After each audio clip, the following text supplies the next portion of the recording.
The disappointed one gave one fierce, short, sharp sound like a dog's bark, whilst a look of deadly malice swept over her face, and then passed away, leaving it as serene as before. At the same instant, the rigidity of the snake collapsed, and it hung for an instant as limp as before, and then slipped to the ground and lay there, all in a heap, without motion, as if dead. The boy started, as though from sleep to waking, and began to laugh. The girls joined in the cachinnation, and in an instant the glade, which had seemed so weird, grew instinct with laughter as the children chased each other into the recesses of the wood and disappeared from view. Then I rose up from the bracken where I lay.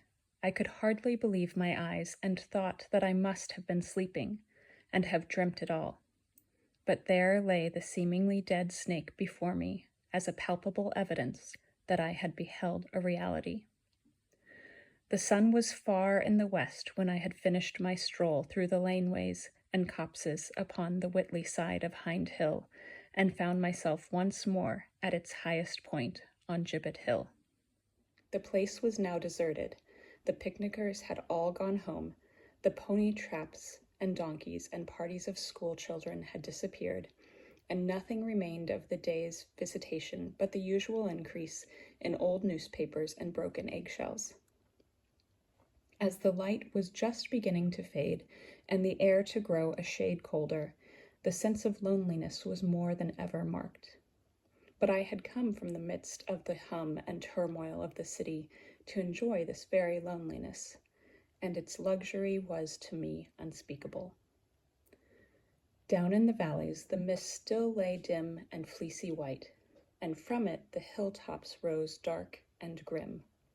A belt of cloud fringed the whole horizon, and above it stretched a sea of sulphur yellow, flecked here and there with little clouds of white, which, swimming high above the level of the hill, caught the last splendors of the sun, now obscured by the horizon.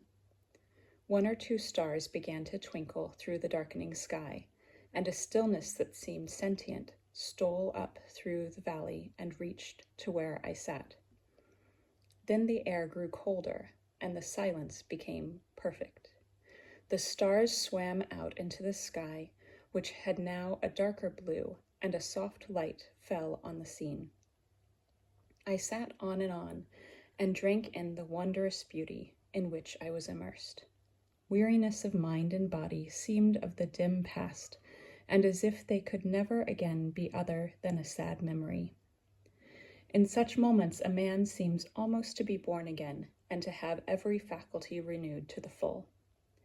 I leaned with my back against the great stone cross, and putting my hands behind me, clasped my arms round its back so as to change my position and be able to enjoy more fully the luxury of rest. Suddenly, without a word of warning, each hand was grasped from behind and held tight in a pair of hands, thin and warm, but so strong that I could make no movement, and at the same time a scarf or shawl of some light, fleecy but thick material was thrown over my face and drawn tightly from behind, holding my head close to the stone. So pinioned and gagged, I could neither move nor speak, and had perforce to await the coming events. Then my hands were tied with a string, put around the wrists and drawn tight, so that I was fixed more firmly than before. I could hear no sound, and took it for granted that I was being prepared for robbery. I was alone, far away from everyone, and in the hands of men stronger than I was myself, and so resigned myself to the situation as well as I could, secretly thankful that I had only a small sum of money with me. After a time, which seemed long, but which was probably of but a few minutes' duration, the scarf was pulled down so far that my eyes were free, though my mouth was still covered, and I was unable to cry out. For a few moments, I was too much surprised, even to think as strange what I saw before me. Instead of burly footpads with rude manner and coarse force, there, were the 3 children who had arrested my attention earlier in the day. They stood before me perfectly still and silent for a little while, their eyes being the only features which expressed either consciousness or interest of any kind. 2 of them, the boy and 1 girl, then smiled on me with an amused superiority, whilst the other, she, who in the glade had exhibited such anger, smiled with a deadly cold hate, which, bound as I was, made me shudder. This latter then approached me closer, the others remaining quite still and looking on with their superior amused smile. She took from her waist, where it was concealed in the folds of her dress, a long, sharp dagger, thin, double-edged, and lethal-looking.